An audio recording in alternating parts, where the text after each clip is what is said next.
What am I doing? I don't know. Shaking a maraca. No. I'm playing a piano like Jerry Lee Lewis, like Elton John, like Josh Christina, who is our guest this week, an amazing piano player. Man, you got to see this guy. I'm a huge fan of piano players. And not only that, he's an amazing singer and a songwriter and a guest entertainer on cruise ships. He's got so much to tell us about his life and being on so many ships. Wait, I am super excited, but before we jump in, do not forget to subscribe. You don't want to miss not only our past episodes, but our future upcoming episodes as well. So take a moment, smash that subscribe button, ring the little bell so you don't miss a thing. Yeah, every week we're going to bring you a new episode from cruisers, cruise staff, celebrity guest entertainers, celebrities themselves, TV people, rock stars. So much to offer here on this channel and this series. So again, if you like what you see here, subscribe, like, comment, and shall we get into some Josh Christina? Let's go. Hey everybody, thanks and welcome to the new show. This is Cruise Ship Explorers. We have an amazing guest with us, a piano player, vocalist, and songwriter, and probably much more than I don't even know. Josh Christina, welcome. Thank you so much for joining us today. Thank you much for having me on here.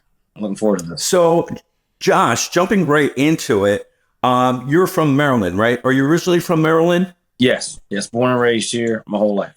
So awesome, that's great. Rachel has some common ground with you. She's from there as well. Okay. What part? And yeah, I grew up in Kensington, then moved to Bethesda, but we went to Baltimore every weekend. Okay. We love the Inner Harbor. We just love that area and the surrounding neighborhoods and things. So I know the area has changed a lot. A lot of has been built up, and that harbor is really changing. So time to schedule a trip back there.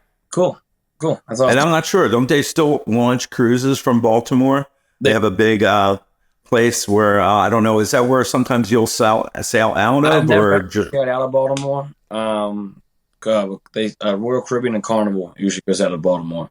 They were shut down for a while because the bridge collapsed. So they finally back in there now, and that was some craziness. But let's get into it. So, what inspired you to become a musician and a vocalist and a songwriter?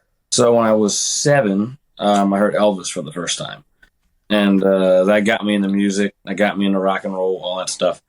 And then because of Elvis, later on I got into Jerry Lee Lewis. So I started playing piano, and then Jerry Lee led me to Chuck Berry, and I started writing songs. So I always say kind of those 3 guys in that order kind of is what got me into do, all the stuff I do now.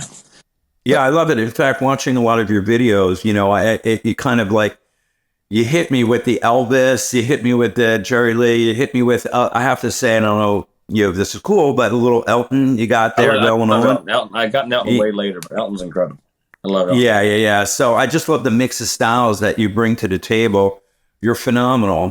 People have to check you out. Go to his pages and check him out. He's amazing. But yeah, I like the fact that you do a mix of styles, which is great. You're bring back some of that stuff. I think it's a style that, a lot of people miss these days because there's so much the newer top 40 and stuff like that, which is, very similar in the programming of the music versus the live aspect of really digging in and, feeling what you play, which, being a musician, myself and Rachel are both musicians. We just love hearing that live aspect, don't get me wrong. We love our top 42. We love Dua Lipa and all that good stuff. But there's nothing like, hearing stuff played live, and it's just such a great thing, So being a headliner on the ship, how did you discover cruising as an aspect to go play? So a buddy of mine from here, a drummer named Larry Ruckman, and Larry's drummed with Cab Calloway and Ann Margaret and people like that. He back in the 80s and 90s, he was a house drummer for Carnival for 20 years. And, wow. So I met him through a church, and he was filling in with me on a show or something. And he said, man, you'd be great, headlining the cruise ship. He's like, you got a great show. You're not, Like there's some great Elton John guys, there's some great Billy Joel guys. You kind of do a little bit of all of them. You know, you cover some Elton, you cover some Billy, you cover some Jerry Lee, some Little Richard, you know, Fats Domino, you know, Bruce Hornsby. So he was like, you know, that would be, you know, I think you'd be a great fit. So we started working on kind of getting me to an agency to book me for ships, and then COVID happened and all the ships stopped sailing. So we sat around on it for like 2 years.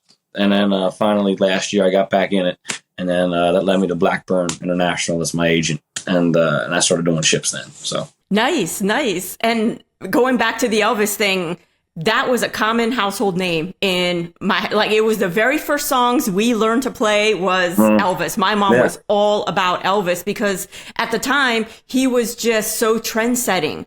And looking back at it now, one might not really grasp exactly what he was doing, but he just was mixing so many musical styles into one. So it seems like you're kind of doing the same thing in reviving a lot of these and mixing them together and putting them out there.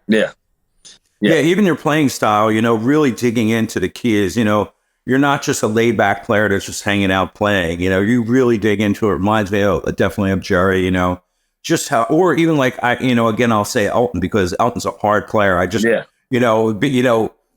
like it. I'm actually a drummer. So I love feeling that rhythm of people digging into it. You know, I'm a big Billy Joel fan, and he's like a big, you know, a heavy hitter on the keys, you know, not just laid back. I think that also expresses like some part of the performance for people that come and see you, you know, it's part of your show.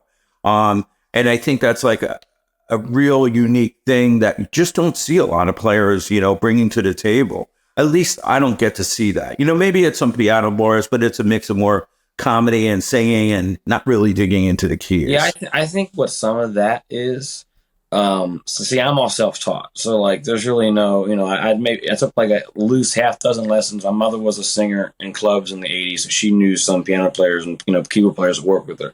When I wanted to get into this, I took a half dozen lessons, kind of show me some basic stuff, you know, just, you know, chord spacing, note spacing, things like that. Yeah. And I kind of just ran with it. So I've never really had anybody teach me like proper form or anything. And I think guys like Jerry Lee is exactly the same way. They're all self-taught. So they don't have, you know, a teacher sitting there telling them, you know, the right way to play and hold your wrist. They just figure out a way to do it, and they do it. And I think, you know, so there's no, you know, rope on you holding you back, where like, oh yeah, absolutely, you're thinking about all the proper technique the whole time. You're just playing.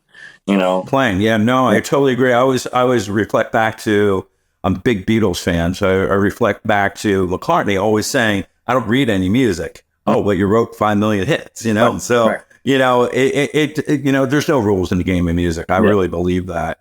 As far as like the cruise ships, I noticed that you were on the Viking Neptune, which is like a newer ship. Am I correct? Yeah. It was one of, I think Viking has 4 ships that are all basically the same exact ship, like they're laid out, and this is one of those 4. I was on it over Christmas, I think. And I love Viking. I mean, the ship is nice, people are nice, it's a great line to work for. The shows are great. And you were you on other lines as well? Oh, go ahead, Ray. Yeah. What was your show like? Because you were headlining. So were you in a theater? Were you in a lounge? Was there production in terms of lighting? Or was it just you solo and a piano? So what did your show look like? Yeah. So on Viking or any ship? Viking in particular? Yes. Yeah, so Viking. Yeah. Viking, because they're smaller ships, a lot of times what they'll have the headliners do, or the guest entertainers do in the theater, is because they only have so much room. So they have the band that they use for the theater, and then they also have that same band plays in the club or the lounge. So how they kind of work the schedule is like one show you do without the band, and then when you do your second night, you use the band. So, you know, usually show without the band, some people use tracks. I'm not a fan of using tracks just because I think it just holds you back. Like, I have to have some bit of a, you know, natural, you know, organic part to my show, because that's what all these guys did. And I think that's the way you do rock and roll or blues or whatever. So like my first show on Viking was just me and the piano, you know, 45 minutes in the theater. And then my second show, like 3 or 4 nights later, I had the band. But I'm on the stage. I have a, you know, baby grand piano in there and the light rig and a big screen behind you. And that's amazing. Yeah, like tracks have their place, like in pop music to really fill out the band and things. But when you're trying to bring back the sense and like the feel of a lot of this older music, it's really something organic feeling about having real musicians and just doing the show that way rather than relying on tracks. I think it removes a lot of the energy. So definitely works for the top 40 stuff, but the older stuff, I think the energy suffers a little bit. Yeah, I agree. Yeah, and did they generally call you as an entertainer a guest entertainer? Or because I know sometimes there are long contracts for entertainers that are like, 6 to 8 months. And I don't know if it's, your position was more of like you're on the ship for a week, off the ship, or how did that work in your world? Yeah, so like I go about the guest entertainer route. So I'm on there. Like my shortest contract so far has been 5 days. My longest one was 18 days. So it just varies. A lot of times, like I've done this run a couple of times, like LA to Hawaii or Hawaii to Vancouver. So they put like 3 or 4 guest entertainers on in LA, and when they get to Hawaii, they change them out. So things like that. Yeah, that's cool. And correct me if I'm wrong, but guest entertainers get treated a little bit differently than just regular musicians or dancers or anybody like that on the ship. Explain to us, because we find that like kind of like interesting, and I know the viewers would love to hear, the inside. They're coming onto the ship as people just relaxing on a vacation, but they don't really get to hear the inside scoop as far as what you entertainers get. Do you get a special room? As opposed to we just talked to a dancer that has to share with 2 other people or 1 other person. How does that work for guest entertainers? Do you get to even eat and go to the bar at where everybody else is? So a guest entertainer, so it depends on the line. Some lines will actually give you a regular guest cabin. Like my last contract was on Celebrity. I actually had a regular guest cabin with a balcony, like a regular room. MSC will give you a guest interior cabin.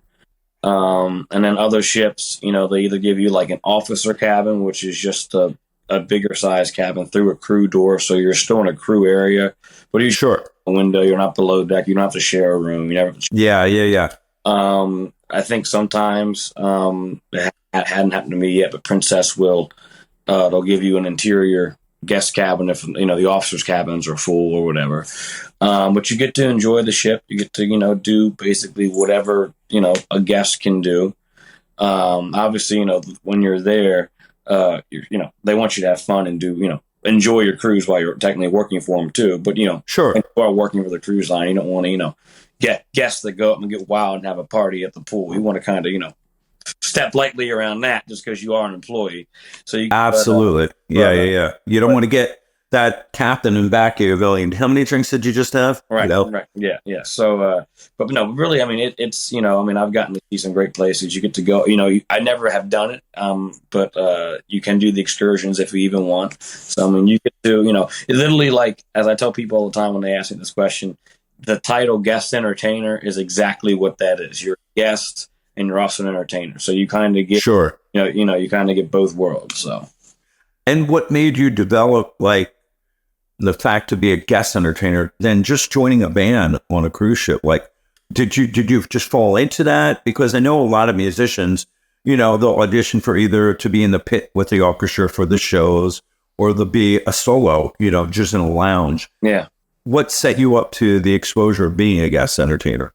So I like above singing, above playing, above writing, above all of it. Like I love to be in front of people and entertain. Like that's that's where I get my kicks. Like above all that. Sure. Like I tell people all the time, like I played in a way, I guess you could say piano found me, but like it's like my outlet to entertain. If it could have been guitar, it could have been something else, but that's the one that found me. And so I use that as my outlet to entertain, of course, and I used to write and everything. So that was part of it. I wanted to be, I love being in a showroom. I love being in a room with, a lot of those theater rooms are 900 seat rooms. I mean, they're big rooms. So I love being in front of people like that. Another thing too is I just don't want to be on a ship for 6 to 8 month contracts. That wasn't my goal. When you go the guest entertainer route, it allows me to go out on a ship for a week or two, and I can come back and I have a band here, so we can work on land and do other stuff. That's awesome. Do both, and I don't have to worry about sharing a room or anything like that. So it's just a nice way to travel, and that was another part of it too. I really wanted to travel more. But also just, a great way to just entertain. And you get exposed to people from all over the world. When I worked on MSC, there were people there from Italy, from France, from, Germany, from Japan, from, Canada, the U.S., obviously. So you meet people from all over the world, instead of touring the world, you kind of bring them to you in a way. So it's really cool. Yeah, and for like a guest entertainer, I imagine that is a highly coveted spot, because just like you said, you're not doing the 6-month contracts. You're hitting it for a couple days or a week. What kind of package and or presentation did you have to put together to pitch to the line or like the agent to say, hey, this is a headliner or special guest worthy show that I put together? Did you have to shoot videos, and like what did that look like? Yeah, so like I said, I have an agency called Blackburn International they book me they're my cruise agency basically. So when I was looking for agents, they're the one I actually was going for, because they're one of like the top ones, and they're fantastic to work with. Everybody there is so nice. I went out to Las Vegas for a showcase for a couple of days with them. I met a bunch of people. I met my agent Gary that works there. I mean, they're just organized or put together. So I was like, I want to get with them. So I just took a bunch of footage and stuff from stuff I've done over the last 5-8 years. And just gave them like a 3-minute scissor reel, and I just submitted it to them. And Gary is actually from Ireland, and a few years ago I played on Ireland's Late Show, and so I used that clip in the promotion. And that's awesome. Part of kind of the icebreaker, because when we called and talked, he was like, I saw you on Late Show. That's really cool. So I think that kind of was our icebreaker. And I love working with Gary on the cruises. He's like I said, he's super great to work with. Blackburn is very good at if something comes up or there's an issue, they'll tackle it right away, and they stay on top of stuff. So I love working with them. But that was my kind of my package. Just here's clips of me playing. I made sure there were good clips, of the kind of basically same kind of settings as a cruise venue, like even if it's a festival, with a lot of people in front of you, and showing the crowd reaction and getting the crowd to sing. And because that's the other thing, when you're headlining a cruise ship, you want to make sure your show the crowd gets into, you can get them involved. It's all about working the rooms, so to speak. So I just made sure I highlighted all that, and I just submitted it to them, and they liked what they saw. So.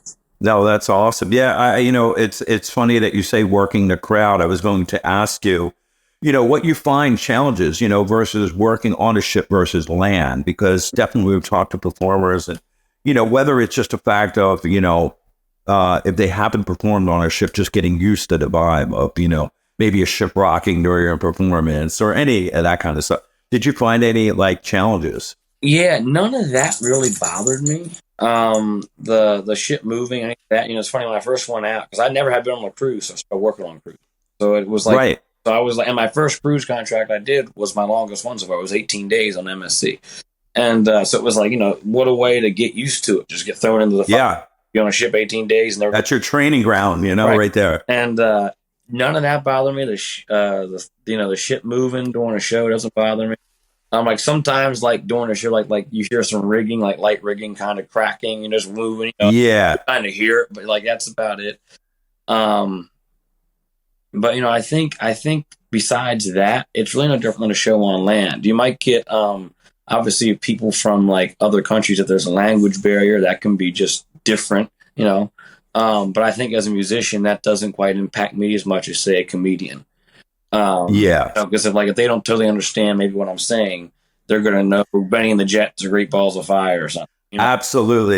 Music just is universal. Right. They're not getting that 100% understanding, their language, his language. The jokes might not sit well. But even that, that's not a huge thing. I find that really cool, to be, here I am performing for people that, are just from, like I said, Germany or wherever. So it's really no different. Like when I do shows on land with my band here, you get the crowd involved. You talk to the crowd. You work the room.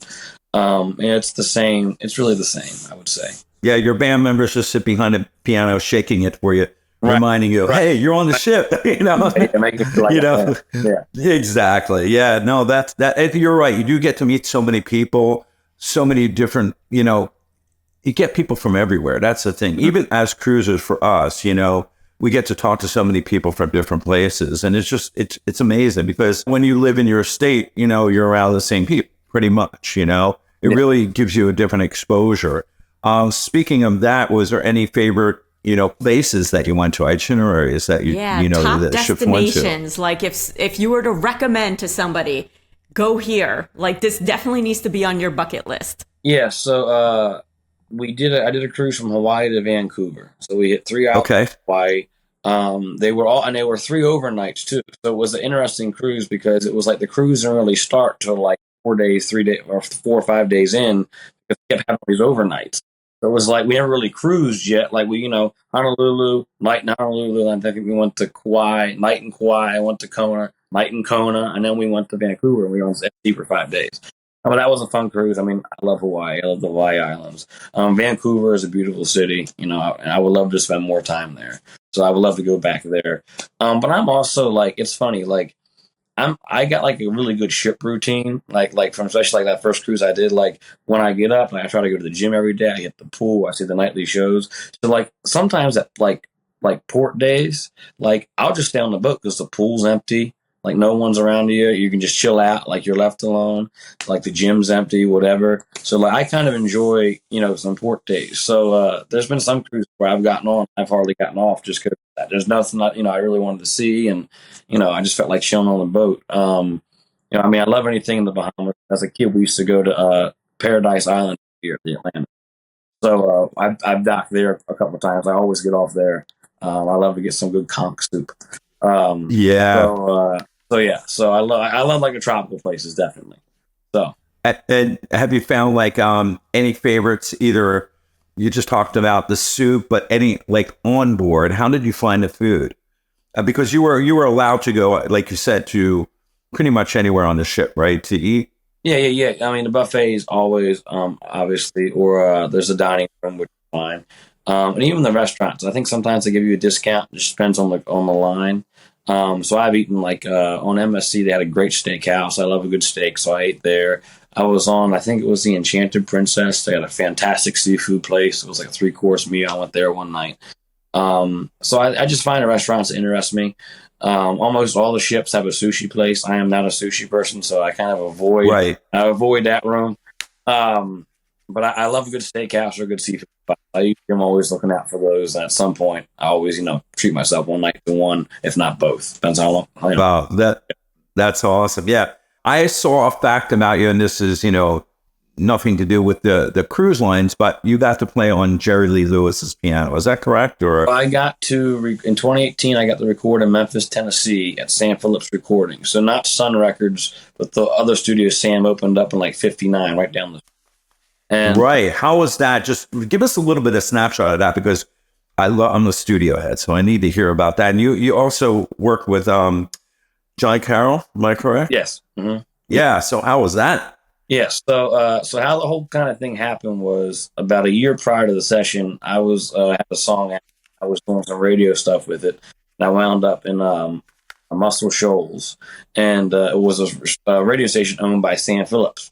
And wow. So when I'm there, and at that same year, they just released this session called the Jerry Lee Lewis Knox Phillips Sessions, and Jerry Lee recorded in '72 at the studio in Memphis. And they never released him just because he was in between contracts. He basically got together, just recorded some stuff and jammed. It was some pretty off-the-wall stuff. They're goofing around a lot. Anyway, so I'm sitting there doing this radio interview in Muscle Shoals, and I said I brought up the Knox Phillips Sessions, and this girl behind this desk kind of perked up. She came up to me. Well, it was Hallie Phillips, Sam Phillips' granddaughter. Wow. So we started hitting off about that. She was like shocked. Like at the time, I was like, 22 or 24 or something like that, and she was, I think, shocked that I knew about the Knox Phillips Sessions. You know, and I was like, oh yeah.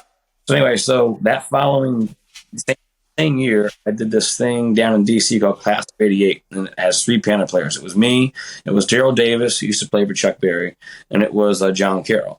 And so John had this song called "Rich Man's Daughter," which I loved. So I said, I would love to record that at some point. He goes, sure. So we started talking. Next thing we know, we did some co-writing, and then he came to Memphis with me, and we went to Sam Phillips Recording, set up a date with Hallie, and John and I produced a record our own, by ourselves, and I got to record in this big historic room, on a piano Jerry Lee played. I mean, there's an upright corner that was Charlie Rich's piano. It was in his house. Oh my God! Microphones we used, this old all-tech microphone, it was one of the original Sun microphones, like Howlin' Wolf thing in. So we were met for a week.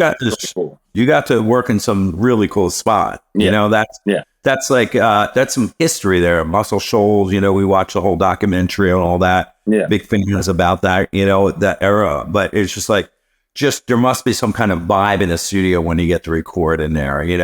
I love the song that you have, and I'm not sure if it was recorded there or not. Rockstar, Right, Rockstar that was recorded in Nashville. Yeah. Okay. Cool. And what inspired you to write that song? So Rockstar, I think, was just like me thinking about when I was in high school or even before high school. I just always loved music and always wanted to do music, and while everybody else was like in high school, I remember when Katy Perry was big, everybody was listening to Katy Perry, and I was listening to Little Richard. It was more about just me always wanting to kind of do my a fine choice. Yeah, a fine choice. Yeah. And so I think that's where that song comes about. Kind of and it's not just about me. I think it's about anybody out there that at a young age wants to do music professionally and for a living. It's kind of like talking about kind of how people won't get you, people look at you, look down on you or whatever, and and then the song kind of ends with the person in the song finally makes it big. So it was kind of look at me, I made it. So that's kind of where the idea came from for that. Yeah, no, that's I was checking some of your tracks out. That's one that stood out to me, and I really like it. Your writing is great. How did you enjoy recording in Nashville? Yes, I recorded in Nashville a few times. I did 2 full albums. I did an album and an EP down there with a guy named Kent Wells, who produces Dolly Parton. And there you go. Down there. And then actually, I have a new album coming out that I recorded here in Baltimore. It'll come out in September. And great. And Kent actually did all the mix and mastering on that for me. So we recorded here. My band here, we all produced it together. And then I just sent it to Nashville, and then Kent did all the final mixing and mastering. So I recorded here, I recorded Nashville and Memphis. Memphis was the most work. And this session here was probably one of my favorites, because actually it's the first time I got to use my band that I work with all the time. Usually I've always done studio guys. So this time it worked out where I got to use my guys right here in Baltimore. It was really cool. Did you go to a studio in Baltimore? Did you do it at somebody's house? Kind of both. We did. We tracked drums, bass, guitar, my vocals, and keys all live. So there's no overdubbing with them. I had a studio called Stage Music and Art, and they had 2 big studios. Studio A, Studio B, and they had during the day they have a bunch of little recital rooms and stuff. They do lessons and stuff. So we recorded the band stuff there, and then my friend Ashley, who sings backup for me sometimes, she came to my bass player's home studio and she overdubbed all the backup vocals. Oh, that's awesome! Yeah, nothing like recording in your backyard. Yeah. It's pretty. Your own bed at night. It's a big difference than going to a hotel. Oh yeah, it's a different vibe. No, that's awesome. And when can we expect to hear some of that stuff come out? The current single is out. Love Drowned by the Fire. It's on every. Okay. There's another single coming out in August, and the whole album will be out in September. Everybody, if you're listening to this, go stream it. Go find it where you can find music. It's great. I can't wait to hear it. I checked out your stuff. I kind of stalked your Spotify a little bit. But it was, yeah. No, we're big music heads, so I have to deal with. Plus, you're great, So we love hearing great performers and stuff like that. And I forgot to ask because Mike and I played in bands for him for decades, me for over a decade, and you have a repertoire of music, and you're on a cruise ship. I imagine, how often do you play your show? Is it every night? Is it twice a day? What's your schedule look like on the cruise ship? So it just depends. One cruise I was on 10 days and I worked one night. Because it's all about how many other guest entertainers they have. So usually they always have at least 2 musical acts a comedian, and a magician. There's usually like the 4 standards. At least that's what I've seen. And so I think the one cruise, and then of course they break it up with their production shows, which are always fantastic. I mean, a lot of these cruises have such good production cast. The theater casts are incredible. I don't know how these acrobats do all that with the boat rocking. Crazy, right? Nuts. Yeah. And so they mix, they between the guest entertainers and the theater shows, they work out the schedule. So like one cruise I did, like I said, 10 days, I did one night. The 18-day cruise I did, because I did 2.5 cruises in and out of Miami on right. I worked one night per cruise, so I worked 3 nights for the whole 18 days I was gone. Yeah, that's unusual. Usually, like when we have music, they're staff musicians, so they're doing 2 sets a day, sometimes every other day. Sure. Because I think one of the toughest things as a musician when you're performing the same show night after night is keeping it fresh. Because we can definitely tell when a group has been playing a set for a long time and they start to phone it in, the energy isn't there. So on cruises where you play more often, do you have like a group of songs that you're like, these are my hits, I play these every show, but then I fill in with other songs? Because when you're on a cruise, it's basically the same audience night after night. So it's like you can't really play this exact same show. Maybe you can if they're like totally wasted. They won't know the difference. Yeah. But, so how do you keep it fresh? On the cruises that you got to play more than once? Yeah, so I've had to play. So the thing is, like the one cruise, it was like 3 separate cruises, basically. Even though I was on the ship for so long, that was basically 3 separate crowds, right? So, and I have an A and a B show. So I have basically 2 shows that I have charts for and are already planned out. So like that cruise, I did, all 3 shows are just my A show, because I didn't have to mix up. Cruises where they have you do 2 nights, and they usually never have you do more than 2. So I'll just do one night with my A show and one night with my B show. Sure. Celebrity Ship I just did because they had, I think, an issue, like one of the guest entertainers couldn't make it, so they had a random open night. They had me and another group, Unique 3. We did like a variety show. So like I did like 20 minutes and they did 20 minutes. Cool. In between, they let the whole house band play like mental thing, so it was kind of like a variety night. I did that show just solo because the way it was set up, I just had to have the piano at the front of the stage with the curtain closed. I just played 20 minutes solo, and they rolled the piano off, opened the curtain up, the band played, then they came out and did, then Unique 3 came out and did their show. So that was like kind of a rare one. That's probably the first. I was on the cruise 9 days or 11 days, and I basically 2.5 nights. I did 2 full shows, and then I did that one 20 minutes at the start. And that cruise, they have me do a matinee. One of the days was a matinee show, and then one night was a show. So it just depends. Yeah, that's any memorable performances that come to mind from any of your ships you've been on? Yeah, I was on the Celebrity. I think the Constellation. It was my first. It was my first time being on Celebrity. So of course, any cruise line, you're like, want to make sure you get everything. Yeah. And it was my 9 o'clock show, the first time I played. And the thing is, because like my band here, my band on land, we've been working together so much, and we've done, not as much now, or doing less of it now, but we used to do 3-4 hour club gigs. So sure, collectively we know that, right? Collectively, we know a bunch of songs. So like here, we do a 90-minute or an hour festival or show. They want an encore. They want something that we just go out and do it. There's no, So on the cruise ship, because you have charts, you have the charts with the band, you basically just you got your songs. So I get off stage, and there's a screen backstage, and the cruise director came out, Sue, and she's trying to talk, and they're like cheering one more song. So I actually it was a legit encore. Wow. Go out, and I looked at the band, and I think that show had Johnny B. Good in it. So I was like, it's the same progression as Johnny B. Good. We're just going to do it in a different key. And I forget what I did.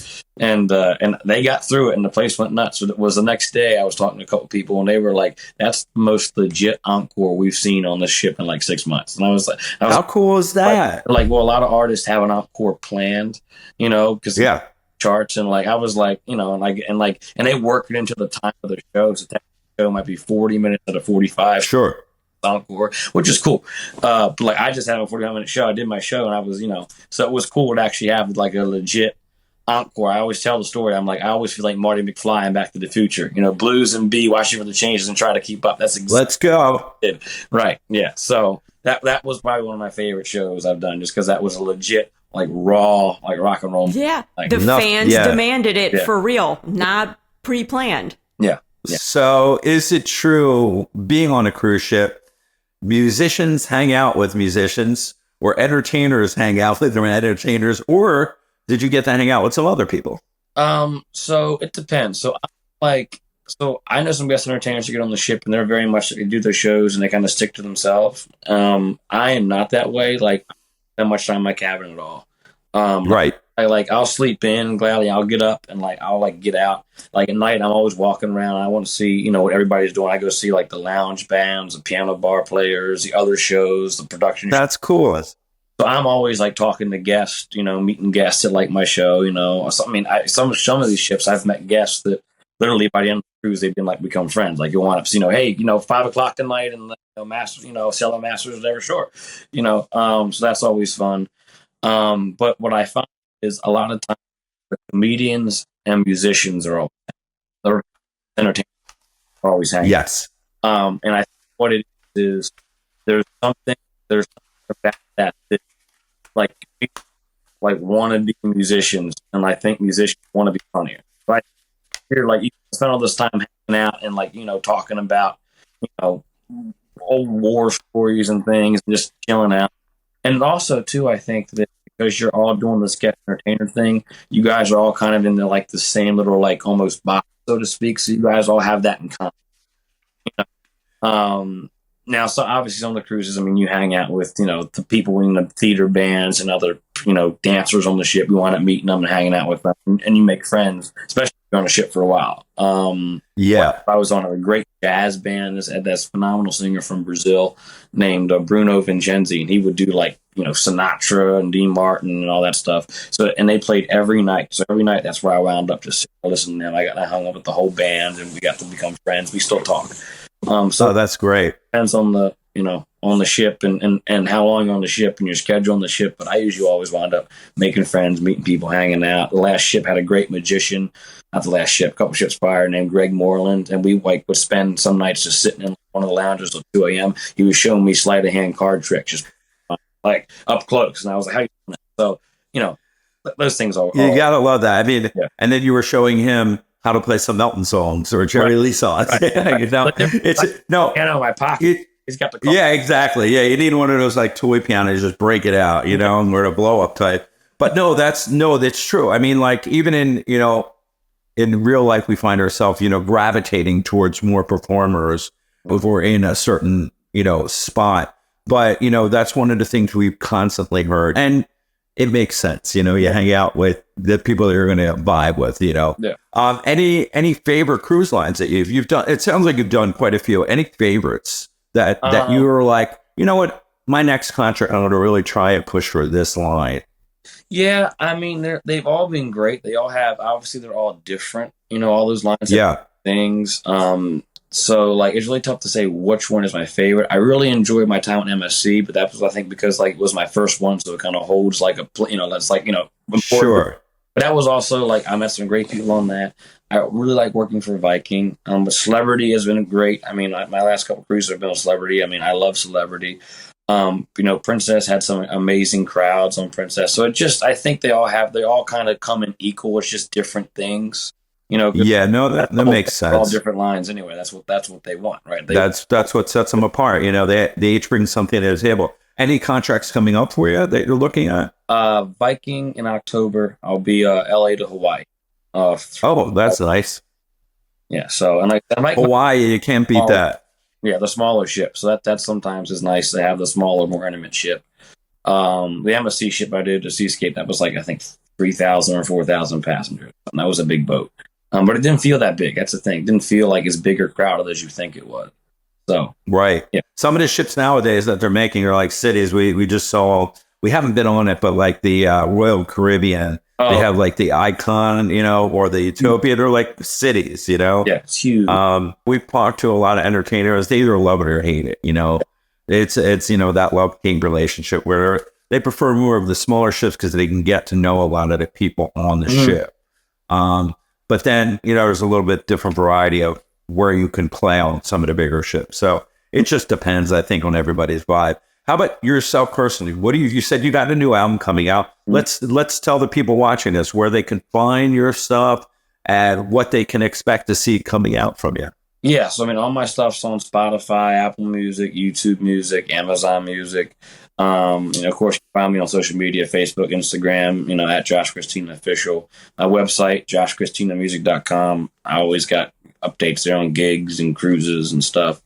So the new album comes out September 5th. And everybody stream it, please. It's been like 5 years in the making because I'm so glad it's out. So it'll be fun. Oh, that's the 5-year project. Probably you're like, is it out yet? Is it out yet? Let's go. And they were just sitting around, and then because of just gigging and obviously the world shutting down with COVID didn't help, so everything kind of put on hold. And so I finally, this year, I was able, right, you know what, let's do this thing. So, and I was thinking about going back to Memphis, and I was going to call Hallie, and I was like, you know what, I should do it at home roots this time. So we just did it right here, 15 minutes from my house, and used my band, and it came out great. Oh, that's amazing! Congratulations on all that, Josh. Thanks so much. This has been amazing. You're just a great performer, great guy. Everybody check his stuff out. We'll list everything in this episode. And Rachel, what do you got for Josh? Well, we covered a lot, people. And like I always say, you don't want to cover everything because he's got to come back. He already said he's got another cruise booked in October. So how long is that contract for? 11 days, I think. 11 days. I think 11, because it's five to Hawaii, and we're probably hopping a couple of Hawaii islands. I think it's 11-day contract. Cool. Well, so you're we'll going to have come to back. have you back. Yeah, we got to talk about that. Yeah, that would be great to have you back. Hey, everybody. Thank you so much for joining us on this episode. That was a great episode. We hope you enjoyed it. Great guests. We're super excited. Each week, we're going to bring you a new interview with cruise staff featuring entertainers, cruise chefs, cruise directors, bartenders, whoever we can find, as well as cruisers themselves to tell their individual stories. And we're going to have special guest celebrities. Theme cruises are super big, so we're going to be interviewing a bunch of people. But Rachel, tell them what they need to do to be notified each week. What do you mean, do? They should have did. So if you haven't already, smash that subscribe button. That way you don't miss any future episodes. And if you want to watch some of the previous episodes, the best place to do that is our website. And that is cruiseshipexplorers.com. Okay, everybody, you heard it, cruiseshipexplorers.com. Join us each week. We're super excited. Till the next time, see you then.